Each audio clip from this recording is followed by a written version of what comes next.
Hi guys, PJ here. Today I'm installing one of these Pioneer DAB add-on units, the SDA-11DAB. Now, basically it's a bit of a review showing you how well it works, what comes in the box, etc. I do a lot of different ones of these, different brands with, well, say some of them are limited success. I mean, the Pioneer one is one of the better ones, so I thought we'd have a look at it, see what it does, see how it performs when it's in the car. You can plug these in your cigarette lighter to make them work. On this particular car though, I've been and picked up a female Molex plug, which is, yep, it's a cigarette lighter socket basically, and the adjoining cable to connect it to your vehicle. So we have a black here that goes to an earth, so you put that behind a chassis bolt or something similar, and obviously the multi-plug there plugs into that, and there's also a power with a fuse. There you go, there's your fuse, look, in there, and we'll be using a fuse spur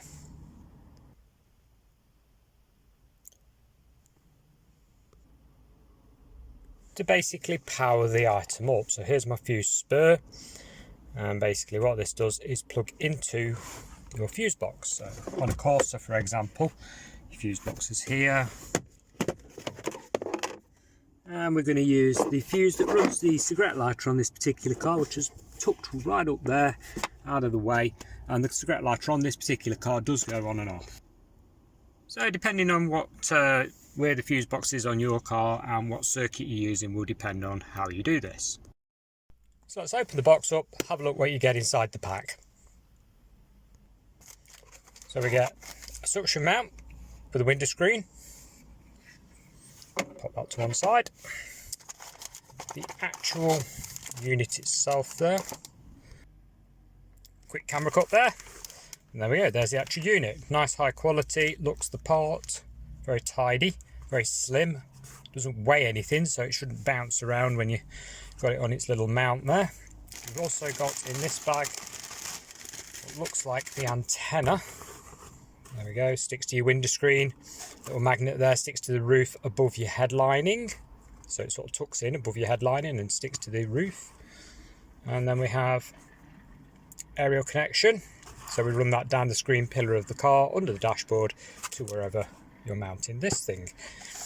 Next up we have a cigarette socket adapter with two USBs in it, so I'm guessing this thing has a USB power cable. Yes it does, there's one end, micro USB, full USB obviously plugging into this part, the other end into the camera. Comes with plastic leverage tool, which is very nice. You don't want to use a screwdriver to lever any plastic trim on your car, you don't want to damage it in any way. A 3.5mm to 3.5mm jack plug cable, so if you've got OGs in on your radio, this is ideal, much better than sending an FM reception to the unit. What else have we got? We have the rear, a different sort of clamp. This is a sticky pad clamp, so for example if you wanted to stick it onto your dashboard you could do, instead of using the mount, suction mount. And here we have something else. I'm gonna have to look exactly what that is when I open it up, because I honestly don't currently know. Right, we'll have a look at that bit in a second. So let's get this installed and see how it performs. Quick update, we've got our DAB antenna stuck onto the window screen, and also our power plug plugged in with the USB that comes with the unit. I'm actually going to tape round here to hold the two together, make sure it doesn't work its way loose. Like I say, it's a simple hardwire job, powered straight from one fuse. There we go, with the fuse spur, there's your power. Earth on this particular vehicle just to any chassis nut. Now regarding individual vehicles and wiring them, what I recommend you do is search for your vehicle under my channel. I have wiring guides for dash cams, okay, for pretty much every vehicle made, especially European ones. And the power for the dash cam is pretty much the same principle as powering this item. So if you're thinking, well, how the hell do I do that on my own vehicle? Yep, just search my channel for your vehicle. Watch how I power a dash cam, normally using these fuse spur things, and that'll show you how to power this device on that vehicle. So these fuse spurs are available from most car shops, eBay and Amazon, that type of place, and they're normally only a couple of quid, so very easy to get a hold of. I'm running a 10 amp here to run the actual well, the actual DAB unit, but it's also double ducts. It's running a dash cam as well, so that's ample enough to cope with both items. Okay, let's move on, get this thing back together and have a look at the unit in operation. Okay guys, so here it is fully installed. Just take that off, out of the way there. Now, my first little niggle with this, and it is minor, but it is a niggle all the same, is the mounting brackets that come with it. My original intention was to put it up here, yeah, stuck onto this, angling out towards the front, pivoted towards the driver. You can't, because the mounting bracket won't do a 90-degree bend, okay? It's only like 30 degrees, so you can't angle it enough to go to the driver. So you've got to stick it on pretty much something flat facing. Now, as you can see, it doesn't obscure much, but still, on this particular car, there's not much room to put it anywhere. So, minor niggle there, they could have done with a 90-degree angle bracket.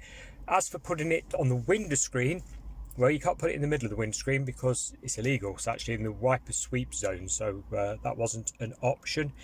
On this particular car, to put it on the right-hand side of the window screen, so in the right corner where the steering wheel is, it's too far away to reach. So we were left with front-facing dashboard fit, which is this. So that's where it's at. It looks nice. You know, you can tell it's a quality unit. It's just this mounting bracket, not ideal. Let's power it up and see how we go regarding reception. Sorry about the sun shining on everything here, guys, but it's quite a bright day, unfortunately. Now, as you can see, when you turn it on, it basically does an instant tuning, okay, and it's located 90 stations at the moment. The trouble is, I've noticed no signals come up, so I've just gone back, double checked all the connections, everything is perfect. Now, yes, DAB kits can be a little bit sensitive, but this one, oh, there we go. Now it's picked up a signal. So a little bit of interference there. It's tuned into 87.6, so we'd have to tune the car's normal radio into 87.6 and store it on a preset. The reason I haven't got it playing music is because, you know, YouTube, I'm going to get copyright strikes, and I can't do that. So I can't turn the volume up and let you listen to it. I mean, I'm sure you all know what it sounds like, and it will sound different on different cars anyway. So let's have a quick look at some features here. So we've got Bluetooth, AUX in, back to the station. There's all your networks that we've got. So it's picked up a lot, which is pretty good. Go radio 4. Sorry about the camera focus, it's struggling with the shine from the sun. There we go, so you can recall your presets there, preset them all into the dial, which is quite nice. Go back, that's your back button just there. We go across the bottom here. Oh, these are quick presets. So we've got 4 quick presets, so you could have 4 of your favourite stations across the bottom and the rest of them preset on the dial should you wish. Pretty easy to use. I think that is every option on it. AUX in, the 3.5mm jack is on the back, so it sticks directly out the back, which means it wouldn't clear this radio unless I changed it to an angled 3.5mm jack. Again, not ideal. It's sort of tucked, if I can see it, right here. You see how the power cable's angled? Well, the cable that comes with the unit isn't, it's straight, so it would hit this. Hopefully they'll redesign that and supply an angled one with it, otherwise you're going to have some problems if you mount it where your dashboard is. Let's go back round. So we've got AUX in, we've got Bluetooth connection as you've seen there for your phone, and pretty much that is it. I mean, it's done its job, it has tuned in, and we do get a lot of DAB problems at the moment still with these aftermarket kits. Reception quality varies up and down the country. Until we get more DAB antennas up, that will not be resolved. But that's what it looks like. That's how it mounts into the vehicle. Bearing in mind what I said with the mounting stand, it is a bit of a problem on this. That could do with redesigning it to be a 90-degree angle. That's my biggest gripe. Other than that, looks quality, feels quality. It doesn't feel like a cheaply made unit, but then again, Pioneer is good. Overall, because of the mounting bracket, I'm sort of going to give this a 6 out of 10 because the mounting bracket is a big problem. The 3.5mm jack on the back is a bit of a problem, sticking out. And also you'll notice the reception keeps dipping in and out. So one of the better units, but again, still not perfect. Guys, thanks for watching. I'll catch you again next time. Bye for now.